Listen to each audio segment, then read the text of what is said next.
Good morning everyone. Welcome to my new video. আশা করছি সবাই খুব ভালো আছো, আমিও ভালো আছি। যাই হোক, আজকে ওয়েদারটা খুবই সুন্দর ছিল। আমি সকালবেলা উঠে আগে ঘরে যত জানালা ছিল সব খুলে দিই, যেন বাইরের প্রকৃতির হাওয়াটা আমার ঘরে আসতে পারে, একটা পজিটিভ ফিল দেয়।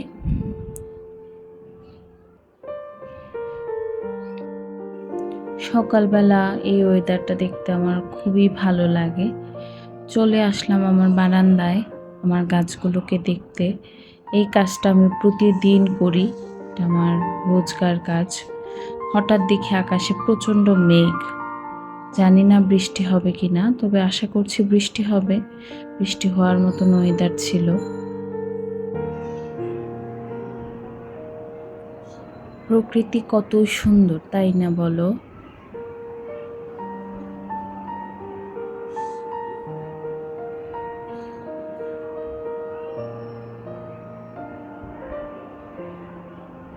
আশেপাশে একদম কালো হয়ে গিয়েছে মুহূর্তের মধ্যেই, মনে হয় এই জোরে খুব বৃষ্টি হবে।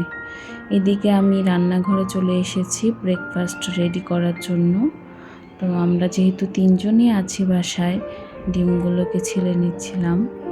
ঈদের ছুটি পড়ে গেছে, তাই আমার হাজব্যান্ড বাসায় ছিল। আসলে সবারই ছুটি হয়, কিন্তু যারা গৃহিণী তাদের কখনোই ছুটি হয় না।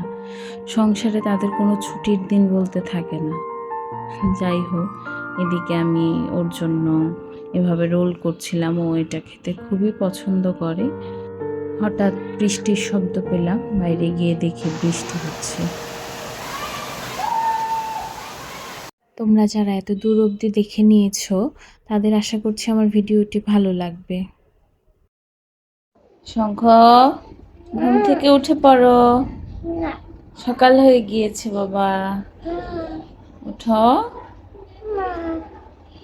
বাইরে বৃষ্টি হচ্ছে।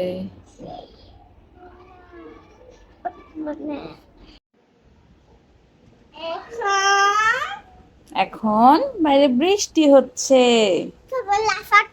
সবাই লাফাচ্ছে। তুমিও বড় হলে যাবে, ভিজবে।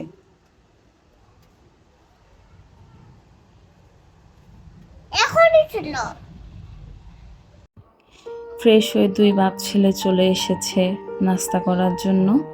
তো অনেক দিন পর এভাবে একসাথে নাস্তা করা হয়, কারণ দেখা যায় যে ছুটিগুলো ঠিক মতন এনজয় করা যায় না সময়ের অভাবে। আমার ছেলেও আজকে অনেক খুশি, তার পাপার সাথে নাস্তা করছে।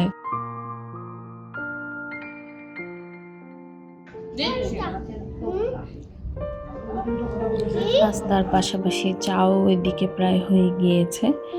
চা খেয়ে দুপুরের রান্নায় চলে আসতে হবে। জানো তো, আসলে বিপদে পড়লে মানুষ চেনা যায়। বিপদে পড়ে দেখেছি পরিবার ছাড়া কেউই পাশে থাকে না। সবাই শুধু নিজের স্বার্থে আমাদেরকে ব্যবহার করে। যখনই স্বার্থ ফুরিয়ে যায় আমাদেরকে ছুরি ফেলে দেয়। আসলে সমাজে এসব মানুষের অভাব নেই, বুঝলে? আর যদি জীবনসঙ্গী সবচেয়ে বেশি সাপোর্ট করে তাহলে তো আর কথাই নেই।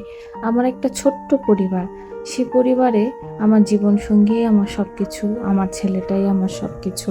তাদেরকে নিয়েই আমার জীবন, তাদেরকে নিয়েই আমার সংসার। আসলে এই ছোট্ট পরিবারে ছোট ছোট জিনিসগুলো আমার খুব ভালো লাগে। আমার ছোট্ট ছেলেটা কিভাবে চোখের সামনে বেড়ে উঠছে, একটু একটু করে আমি তার ছোটোবেলাটা খুব মিস করছি। আসলে সে এখন 3 বছর কমপ্লিট করেছে। আমি চাই সে মানুষের মতন মানুষ হোক, অনেক বড় মনের মানুষ হোক। দেখো, গল্প করতে করতে এদিকে আমার খিচুড়িটাও হয়ে গিয়েছে, সাথে বেগুন ভাজাটাও বসিয়ে দিয়েছি। রান্না শেষে এগুলো জমে গিয়েছিল, যেহেতু আমার হেল্পিং হ্যান্ড কয়েকদিন আসবে না, তাই এগুলো আমাকেই করতে হবে। আর যত তাড়াতাড়ি করে ফেলবো ততই কাজ শেষ হয়ে যাবে। যাই হোক, তোমাদের ভিডিওটা কেমন লেগেছে অবশ্যই কমেন্ট করে জানিও। আমার ভিডিওটি ভালো লাগলে প্লিজ চ্যানেলটি সাবস্ক্রাইব করে দিও। তোমাদের করা একটা লাইক আমাকে নেক্সট ভিডিও বানাতে অনেক অনেক বেশি মোটিভেট করে। Thank you.